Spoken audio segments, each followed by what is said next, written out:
what, Zach? What? You know what? What? You know what animal you remind me of? What? Me too. You're probably wondering how I got in this situation. You're probably wondering it all how I got in started this situation. in summer of 1945. With him. You know. Listen. No. Listen. You know what you remind me of? Give me that. That's you know what? mine. Hold on. Hold on. I'll give it to you. Just let me have the flag. No. So what were you saying? I want to put this up your nose. Is what I was saying. That'd be impressive. Yeah, I know. Listen here. You know what animal you remind me of? A walrus. A walrus. Dirt, dirt, dirt, dirt. Now, you know what you remind me of? What's that? An elephant. Why is that, Jill? Because you got a long snout. Give me my mic. Oh, double mic. Double mic and a flag. Okay, listen. Do it. On guard. On guard. Anyway, listen. You're probably wondering how I got into this You're probably mess. wondering Anyways, how I got into would this just like to situation. tell It you, all started in the summer of 1940. This is because of those dang corn dogs. Those darn corn dogs. I don't understand those corn dogs. I tell you all right now. Hey, no, I'll take it. Excuse me, ma'am. That was my weapon. Here you go. Listen. Listen, Linda. Listen.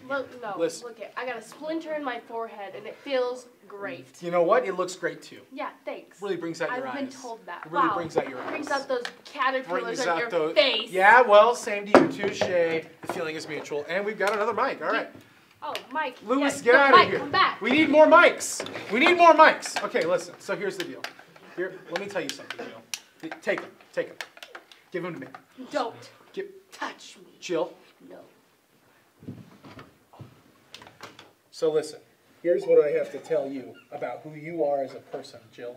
You remind me of a slippery snake in the grass. We have 2 seconds left! It's been fun. We have the latest update on the schedule, the Los Angeles teacher strike, weather, protests, and more. Stay tuned.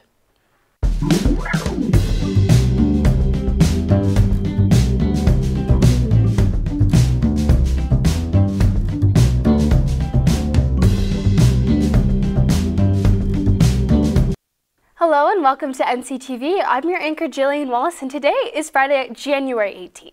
Now, I know it's finals week and tests are everywhere. It's raining tests. Well, not really, but NCTV reporters went around and asked students how they prepared. Finals were this week at NC. Some people were nervous, some people weren't. Let's see what they had to say. I imagine there's a little bit of stress, and particularly for kids that have never taken finals before. It's a new experience, and it just becomes part of what you have to do, and I think students get used to it after a while. I was a little stressed about it, but then I'm not, because it's only 10% of your grade, so I wasn't really a whole lot stressed about it. And I didn't do too bad on my first 2 that I took this week, so. I feel like they should spread them out more, because it's kind of getting boring taking tests in every single class. The stress level's a little high. Plus, it's the end of the quarter, the end of the semester. All grades for the semester are due. So, we're all coming to the end. So there's a little bit of stress. Organization is really important for finals, and knowing what classes do have finals and what don't, because some teachers don't make that obvious. Probably study a lot harder than I did. It's Friday. It's Friday, Friday, gotta get down on Friday. It's Friday. Most people are done with their exams for the first semester. Now it's time for the second semester. Let's see how good you guys do this time. This is Evan from NCTV signing off. As I like to say, when in doubt, mint it out. Mints not only help with fresh breath, but test scores as well. While I take a nice mint break, Zach is going to bring you the best of weather.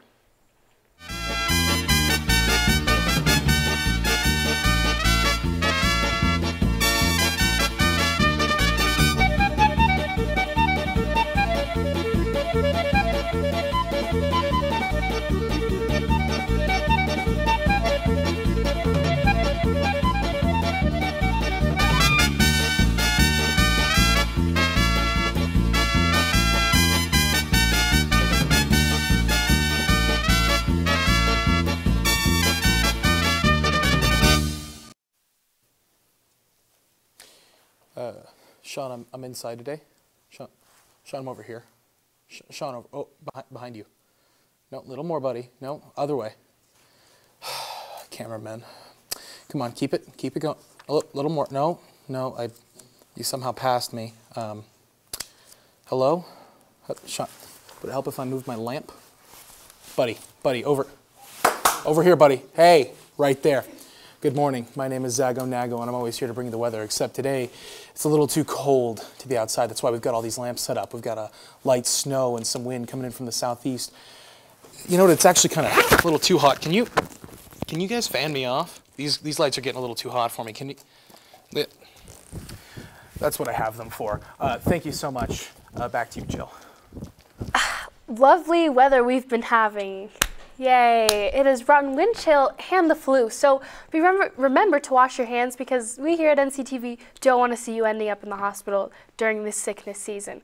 So this next story is all the way back from 2017 where people from the Casper community gathered in protest. Let's see why. Hi, I'm Isaac Hetty from NCTV. As you can tell, things are starting to get pretty intense here at these women's marches. Please join us as we try to figure out exactly what's going on here. Saturday, January 21st was a very eventful day for the United States, as well as some parts of the world.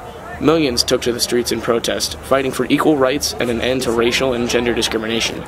These women's marches even reached Casper, Wyoming, with hundreds of people participating in a downtown march to the Lyric, at the location of the old Iris Theater. Can you tell us what this is all about?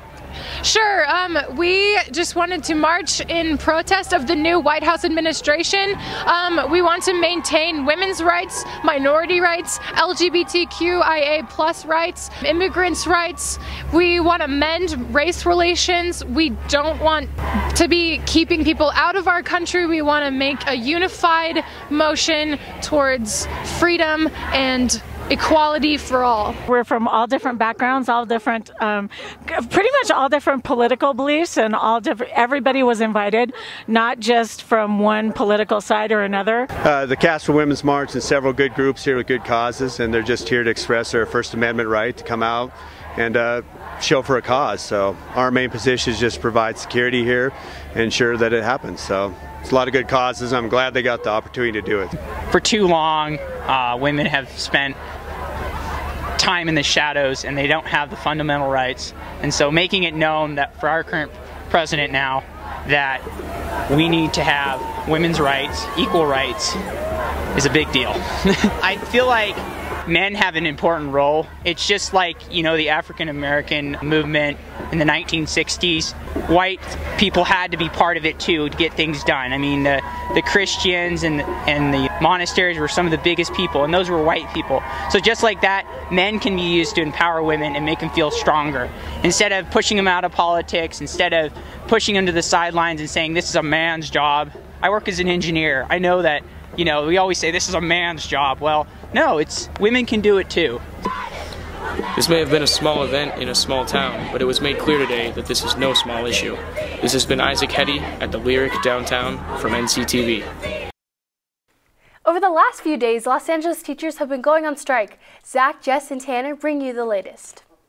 Happen is that the public will understand that what teachers and counselors and nurses and librarians want is for there to be a fully staffed schools. For the first time since 1989, the Los Angeles United School District is on strike. Here are the 3 reasons why.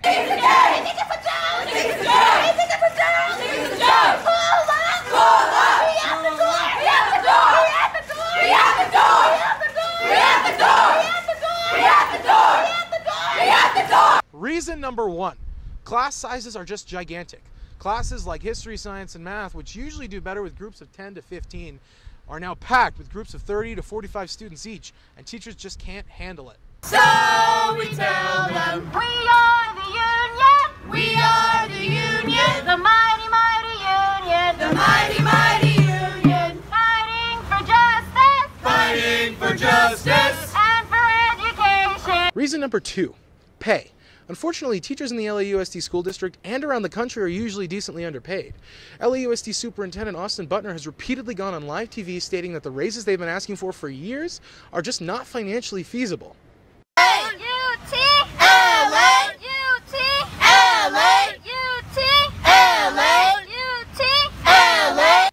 Reason number 3, teachers are simply asking for more counselors, librarians, and social workers.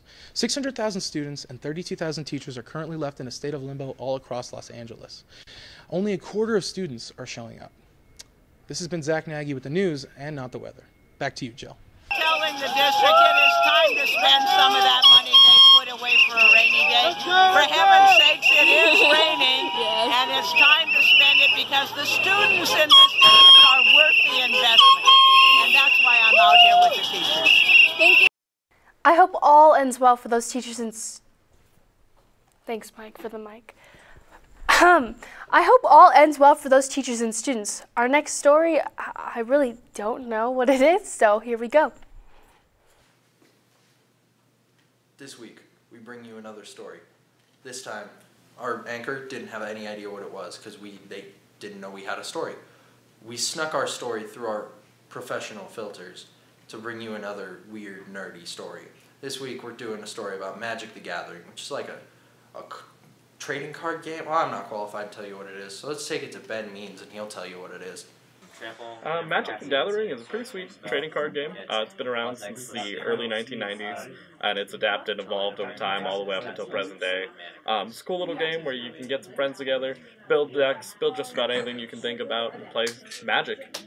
So what are some places people could go to play Magic? I know here, Dave's, Friendly Ghost Games, Game Crossing, different places around town. I think there's a new place that's opening up with Satyrs and all this stuff, so definitely some places. You can play Magic at the kitchen table with your friends, lots of cool things that you can go do and just be like, hey, I play at Denny's a lot. Most shops have Friday night Magics going on.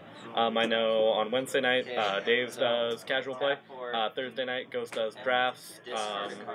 And then Friday night, Dave's and Ghost both do Friday night Magic. Saturday, Friendly Ghost does Standard Showdown. So you can find events pretty much anytime in the latter half of the week to go and have fun, do some cool things. I think Magic's a really cool game for being like a community-based game, you know. Unlike other games, I'm a huge video gamer, but at home when I'm playing on my computer, I'm playing with some people on the other end of the screen. Here I'm making interactions. I'm meeting people in person. I'm doing face-to-face. We're getting to play games, laugh around about it. Magic is a blast, and I think that anyone who's looking to join the community should definitely consider it. So I hope you guys enjoyed that story, and hopefully my producers didn't see it yet. This is Mike with NCTV. Have a good day. That looks fantastic. And Mike, did you sneak that story in there without our permission? No. Mike, we need to have a talk. Don't run away from your... Mike, once again, there will be a change... See, Mike, you got me all distracted, man. Look. Mike! Once again, there will be a change to the schedule next year, and a lot will be changing for us here at NCTV as well. Let's see why. Hello, my name is Ray with NCTV. This week, we're bringing you special news on the possible schedule change next year. Here's Mr. Catlett with more. Well, I believe it'll give an opportunity to, for every student to see each of their teachers 3 times per week. Well, we're going to adjust, so if they're intensive pathways classes, we're going to run Orange A, Orange B, Black A, Black B, so they would get an opportunity. So we'll put those specific classes on Orange days, so they'll make sure and get the full experience while they're out there. So, and we'll have a couple of different opportunities on Friday, depending on, like, say, what type of classes they're in. So if they're just out there on Orange days, they'll be coming back to NC for their B block classes, and for their Black A and B block classes, they'll be back. So I support the new schedule because I think it will add consistency to students' schedules, like students who may work after school could work earlier if they don't have a block for like D block and stuff. And I kind of like the idea of having all the classes on Fridays, because then your classes are shorter, so if you miss one, it's not as big of a deal. I've heard from a lot of IB students that the Friday schedule with the white days, having 45 minutes for every class, might not work for them just because they can't get that much done with that finite amount of time. But maybe with other classes that aren't IB might help, but from what I know now, it's probably not the best idea. Thanks everyone for the information. This is Ray with NCTV, signing off. Hopefully the schedule changes work out, and hopefully the pick space does as well.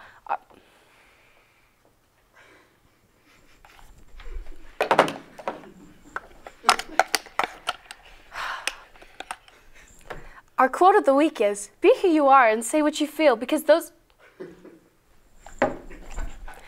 who mind don't matter, and those who matter don't mind. Bernard M. Baruch. But yeah. Like, we're gonna have to do some. Don't be afraid to be who you are, even if you're a Mike. The people who tell you anything else don't matter, period. Thank you for tuning in this week. Remember to be kind and make smart choices. I'm Jillian Wallace from NCTV, signing off.